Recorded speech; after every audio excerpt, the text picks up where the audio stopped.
चांगलं आठवतंय. होय, अगदी चांगलं आठवतंय. आणि आठवतंय म्हणून स्वतःची लाजही वाटते. तेव्हा मी कॉलेजला होतो. अभ्यास करायचो, पण अभ्यासापेक्षा उनाडक्या जास्त करायचो.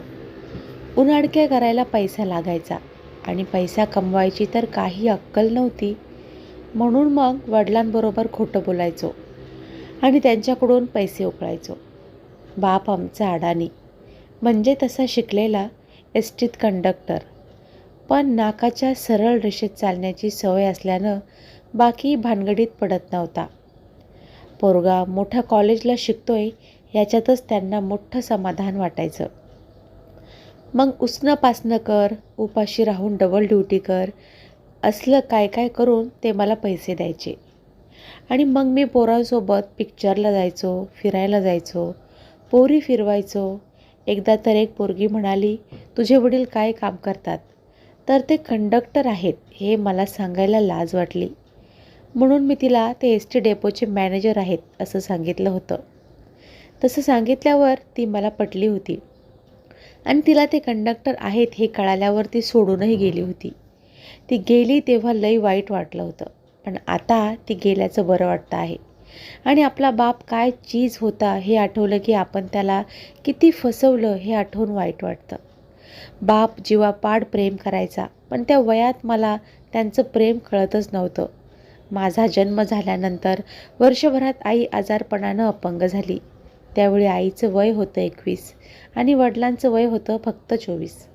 तेव्हापासून वयाच्या 60पर्यंत त्या माणसाने आपल्या अपंग बायकोला सांभाळलं, मनापासून जपलं.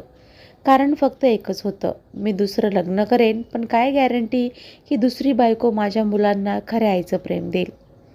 बाप प्रत्येक वेळी माझा विचार करायचा. त्यांनी मला पुण्यात कॉलेजला शिकायला पाठवलं. हॉस्टेलला ॲडमिशन घेऊन दिलं, कॉलेजची क्लासची फी भरली. त्यांचा पगार जेमतेम होता, त्यामुळे माझ्यासाठी ते डबल ड्युट्या करून पैसा कमवू लागले. आज आणलेला जेवणाचा डबा दुसऱ्या दिवशी रात्री खाऊ लागले. कधी कधी तर फक्त वडापाववर दिवस ढकलू लागले. फाटके कपडे नेसूनच कामावर येऊ लागले. आणि मी फक्त त्यांच्या कष्टाचा पैसा उधळत राहिलो. वडिलांना डबल ड्युटी करण्यासाठी 120 किलोमीटर एस टी न्यावी लागायची. त्यावेळचे रस्ते असे होते की एस टीतल्या माणसाची हाडं खिळखिळी व्हायची. हाडं खिळखिळी करत 8-10 तासांचा प्रवास करत आणि 2 वडापाववर दिवस ढकलल्यावर वडिलांना 700 रुपये मिळायचे. आणि मी कॉलेजला शायनिंग मारण्यासाठी 1000 रुपयाची जीन्स घालायचो. आपण बापाला फसवतोय याची कधी मधी जाणीव व्हायची. पण कॉलेजच्या वयात बापाला फसवणं स्वाभाविक असतं असं वाटून मीच माझी समजूत घालायचो. ती समजूत नसून फसवणूक होती हे खूप उशिरा कळालं. हळूहळू बाप थकू लागला आणि घराच्या रथाचे डोर माझ्या हातात येऊ लागले. आधी भारी वाटलं, आपण घराचे प्रमुख आहोत असं वाटू लागलं. आता आपण म्हणणार तोच निर्णय अशा आविर्भावात वावरू लागलो. बाप रिटायर झाला. निवांत घरात पेपर वाचू लागला. घराची, ऑफिसची, आई बापाची जबाबदारी माझ्यावर पडू लागली. हळूहळू चिडचिड होऊ लागली. 4 पैसा हाती आला आणि डोक्यावर अक्षता पडली. आई बापानं मोठ्या आनंदानं नव्या सुनेचं स्वागत केलं. काही वर्षांनी मी बाप झालो आणि आता माझा प्रवास सुरू झाला. रात्री अपरात्री लेकरू रडायचं आणि मी झोपेतून उठून गुमान त्याची डायपर साफ करायचो. मध्यरात्री सारं शहर झोपलेलं असताना गॅलरीत घेऊन त्याला बसू लागलो. रात्री लेकरानं जागवलं म्हणून दुसऱ्या दिवशी ऑफिसात डुलक्या घेऊ लागलो आणि बॉसच्या शिव्या खाऊ लागलो. रोज रात्री मित्रांसोबत गप्पा मारणारा मी आता लेकराच्या गोळ्या, औषधं, खेळणी, कपडे खरेदी करू लागलो. घरी आल्यावर टी व्ही पाहत लोळणारा मी आता कितीही थकून आलो तरी लेकरासोबत खेळू लागलो. खूप चिडचिड होत होती, पण मी शांत राहत होतो, कारण आता मी बाप होतो. एकीकडे माझा पोरगा मोठा होऊ लागला आणि दुसरीकडे माझा बाप म्हातारा होऊ लागला. आता मी बापाला नवे कपडे आणू लागलो, लेकराला नवे कपडे आणू लागलो आणि स्वतः जुन्या कपड्यात दिवाळी साजरी करू लागलो. नवे कपडे पाहून बापाच्या डोळ्यात पाणी यायचं आणि त्या पाण्यात मला माझ्या कॉलेजची जीन्स दिसायची. बापाची केलेली फसवणूक दिसायची. बापाने केलेले काबाड कष्ट दिसायचे. बापाचे पाय धरून रडू वाटायचं. तुम्हाला मी खूप फसवलं हो बाबा. तुमच्या भोळेपणाचा मी खूप फायदा घेतला, असं म्हणत ढसाढसा रडू वाटायचं. पण कितीही रडू वाटलं तरी मी कधीच रडलो नाही, कारण मी आता बाप झालो होतो. दिवस सरले, वडील आजारी पडले, बिछाण्याला खेळून राहिले. डॉक्टर म्हणाले थोडेच दिवस शिल्लक आहेत, जमेल तेवढी सेवा करा. तेव्हा वडील म्हणायचे, नितीन मला दवाखान्यात ने, मला इंजेक्शन द्यायला सांग, मला खूप त्रास होतोय. रडक्या स्वरात असं म्हणत ते ढसाढसा रडायचे. तेव्हा त्यांच्या शेजारी बसलेली माझी अपंग आई त्यांचे डोळे पुसायची. थरथरत्या हाताने त्यांचे पाय दाबायची. तेव्हा मी बेडरूममध्ये बसून ऑफिसचं ऑनलाईन काम करायचो. वडिलांच्या दवाखान्यासाठी डबल ड्युटी करायचो. वडील म्हणायचे मला ज्यूस पाज, तेव्हा मी त्यांच्यासमोर बसून चमच्याने त्यांना ज्यूस पाजायचो.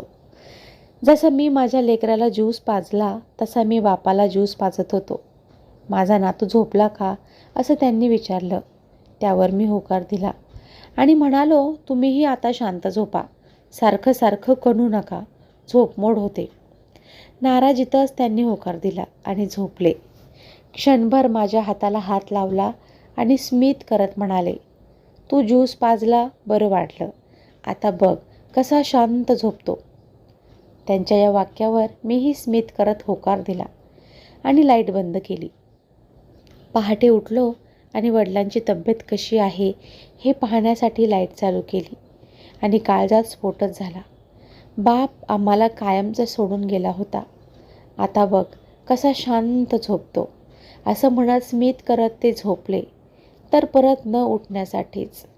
भल्या पहाटे आई रडू लागली, बायको रडू लागली, मीही रडू लागलो, पण क्षणात स्वतःला सावरलं. बायकोला आणि आईला गाडीत बसवलं, समोरच्या शीटवर वडिलांना बसवलं आणि गावाकडं गाडी नेली.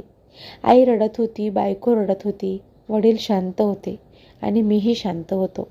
रडणं शक्यच नव्हतं, कारण आता मी बाप होतो. बाप शरीराने मरतो, पण आठवणीतून कधीच मरत नाही. प्रत्येकाच्या घरात आपल्या मेलेल्या वडिलांचा फोटो असतो, माझ्याही आहे, पण मी तो फोटो आता काढून कपाटात ठेवून दिलाय. त्यांचा तो हसरा चेहरा पाहिला की मला माझीच लाज वाटू लागते. मला घरातून पळून जावं वाटतं. मी त्यांना किती फसवलं, किती खोटं बोललो सारं काही आठवतं आणि खजील व्हायला होतं. त्यावेळी माझ्याकडून झाल्या चुका मी मान्य करतो, पण बाप नसताना मान्य करायला काय अर्थ. म्हणून वाटतं बाप अजून जगायला पाहिजे होता. कदाचित 10 हत्तीचं बळ अंगी घेऊन मी पायावर लोटांगण घालून सगळ्या चुकांची कबुली तरी दिली असती आणि मला विश्वास आहे त्यांनी मला माफही केलं असतं, कारण लेकरानं माफी मागितल्यावर माफ करायलाही समोरचा बापच असावा लागतो. मित्रांनो, कथा आवडली असेल तर लाईक करा आणि अशाच नवीन नवीन कथा ऐकण्यासाठी मराठी कथा चॅनलला सबस्क्राईब करा. धन्यवाद.